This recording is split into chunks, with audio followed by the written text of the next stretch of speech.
blah, blah, blah, blah, blah. And Eric Holder, they hate God, guns, and guts. Right? They hate God, guns, and guts. Yes. That's what America was made of. We're made of God, guns, and guts. And you people in Texas and the border states, you people cling to your God, your guns, and you got guts, and they hate it. So they wanted to get these guns into the Mexican gangbangers so they would slaughter men, women, and children. They wanted the dead kids to be on TV so that they could pass more laws to take the good people's guns. That's what this was about. Don't you see that, Alex? No, I don't. I think New York with the highest crime rate next to Chicago with a total gun ban for citizens is reasonable.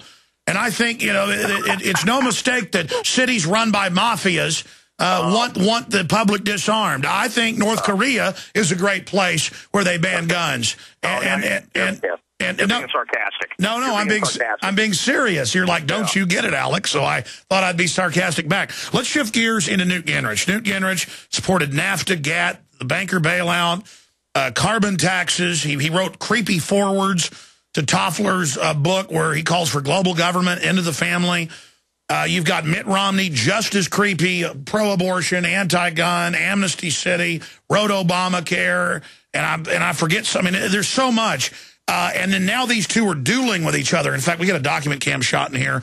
Here's Gallup poll. Gingrich leads Romney at a new low and positive survey, and it now shows Gingrich way above Mitt Romney. Mitt Romney's down at 9, Gingrich down at 20. I mean, what is wrong with Republicans that are being polled, or are these polls real? How could they support these guys who basically say, I'm conservative, but I support everything Al Gore does?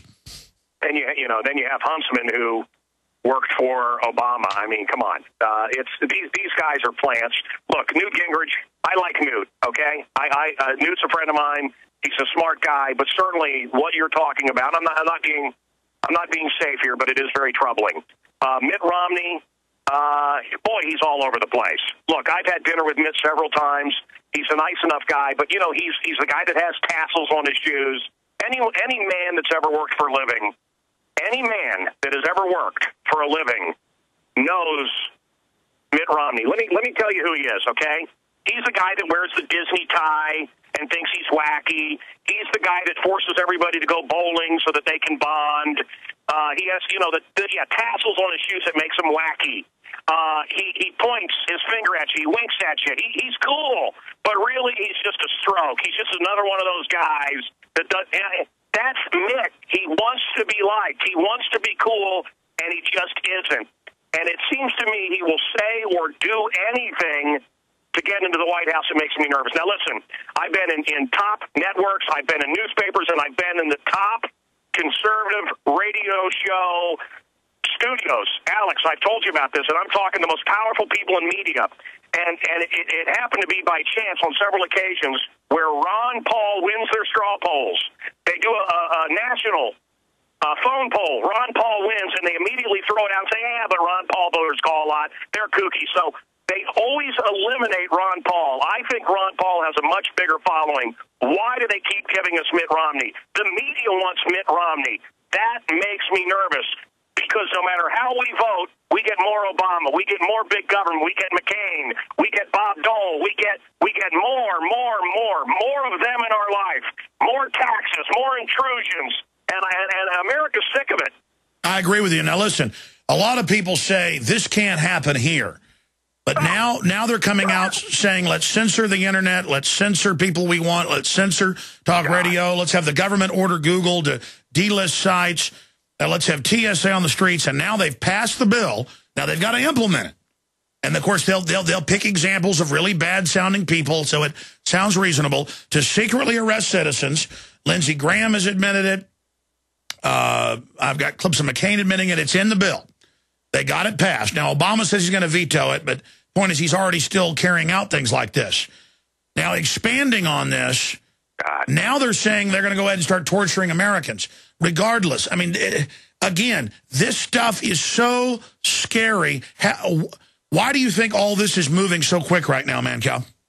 Look, fear is the four-letter F word that controls the masses. It's your wife. Your wife You divorce me, I'll take everything, and you won't see your kids. It's the school teacher. Do as I say, or you won't get a job. It's your parents. Sit down, shut up, or I'm going to spank you. They use fear against us. Look at the movies. Look at the video games. Our society is based on fear. Look at the Islamic boogeyman. Why are we still letting these people into our country? If they're so dangerous, why are we allowing these people into our country? You see them waltz through the line, and yet my wife, Alex, who you know is very hot, they always have to do the two-finger swipe on her. They have to take pictures of our children naked with these machines. I mean, it is such a setup. It is such. Look, we're living in the land of Oz. You and I, Alex, have seen behind the curtain. We know the truth. We are. You know, I used to laugh at you. PrisonPlanet.com. Prison. Oh my God, you were a prophet. Well, I was just going to the urban warfare drills and studying government documents, and that's the good news, though, man. Cal, you've talked about this. I've talked about it. Ron Paul's talked about it. I think that's our real ace in the hole, is that we warn people this stuff's now happening, and, I mean, something's got to give. How can MF Global and Corzine, Obama's chief financial advisor, economic advisor, take $3 billion? So much. Go ahead. They're thieves. They're thieves. Listen, brother, let me tell you something. Look, I live in Chicago, okay? It is the mob. It is the mob. Forget all the King's Men and all of that. Louisiana, come to Chicago. And you think this guy got through this cesspool, that he walked across the cesspool like Jesus? Obama is dirty. His friends are getting rich. He'll say whatever he has to say.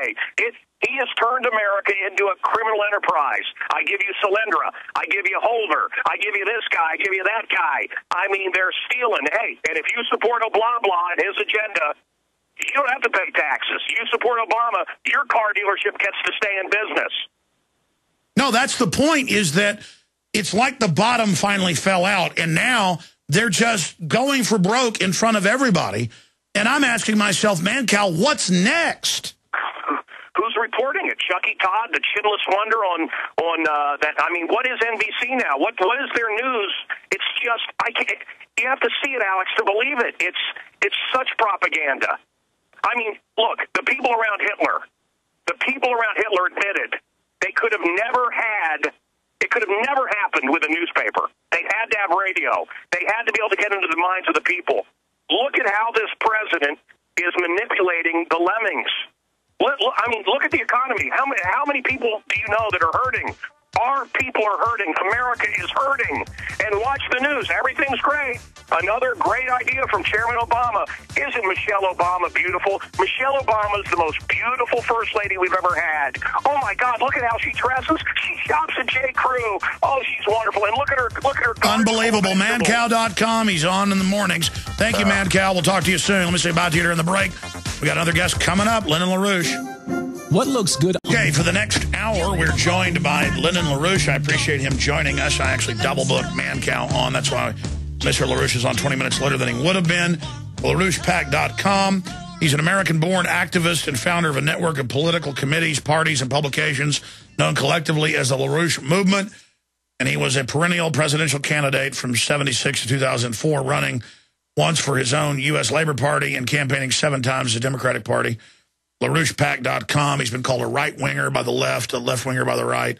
His work, of course, has been called by former heads of the National Security Council and others as, quote, the best private intelligence network out there. I don't say I agree with all of their solutions, perhaps because I don't grasp it all, but I know their historical analysis is spot on. This is a short segment.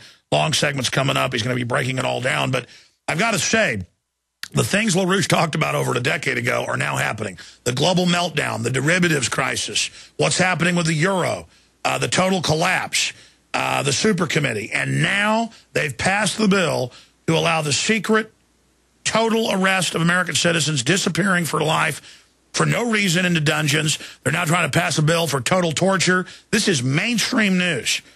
And again, it's one thing to pass it, another thing to implement it. It just shows the brazen criminality now of Congress, and that they know everything's going to collapse, and the crooks don't want to get in trouble for their crimes.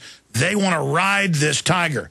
The question is, can they? So he's accurately predicted what would happen. What's coming next? Where are we currently? What's up next with Lyndon LaRouche? Sir, thank you for joining us today. Good. How do you do? I'm okay here in grave times, but again, you've accurately predicted. Where are we currently? Where are we going? We're right on the edge of thermonuclear war. As to whether that will happen or not, that's another question. But the likelihood that it could happen is great. What's happened is the U.S. forces in the Eastern Mediterranean and in the Persian Gulf regions, especially naval forces in particular, are positioned for a launching of thermonuclear war. The name of the game, of course, is what we're going to do to Syria, what we're going to do to Iran. But if you look at the forces in the area, that makes no sense.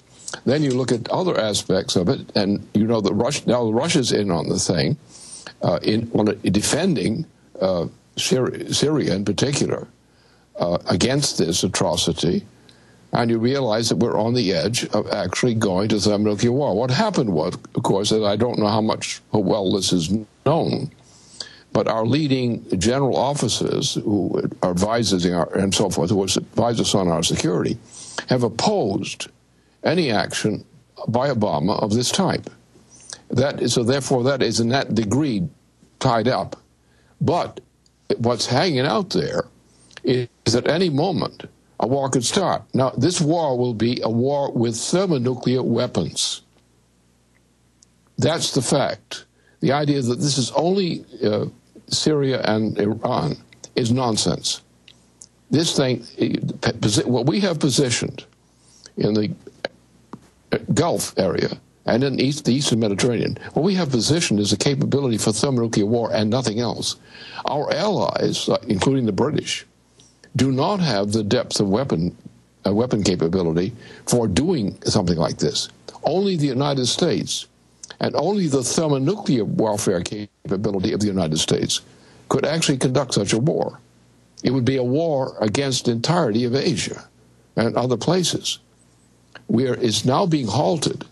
The British are pushing this greatly, and we're on the edge of it. All right, you have amazing sources. We're going to break in a moment. I want to come back and go over this. But for those that don't know, it's not even getting much attention here. It's all over the foreign press.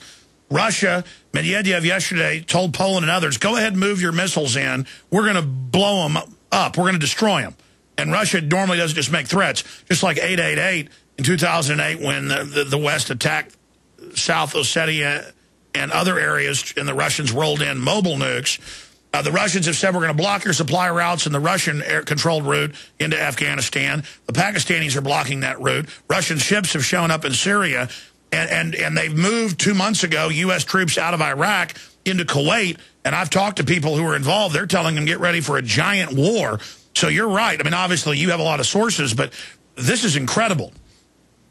Well, this is what we're working against right now. The Russian operation is not actually an aggressive operation. But what happened was the following. Remember the war, not Syria, rather in Libya. Now, that was rushed through, and the intention was, and the signals were definitely from Britain, was to go immediately to the war against both all right, sorry to interrupt you. Let's stop right there. You said Syria because that's next on the list, obviously, the same paradigm. But Libya, then Syria. We'll talk about the geopolitical ramifications. Lyndon LaRouche, straight ahead. Key information. Stay with us. Banks collapsing, rumors of war. It's on. We're on the march. The empire. Ladies and gentlemen, we told you the euro was going to start breaking up in a controlled implosion into a new mega bank of the world run by Goldman Sachs.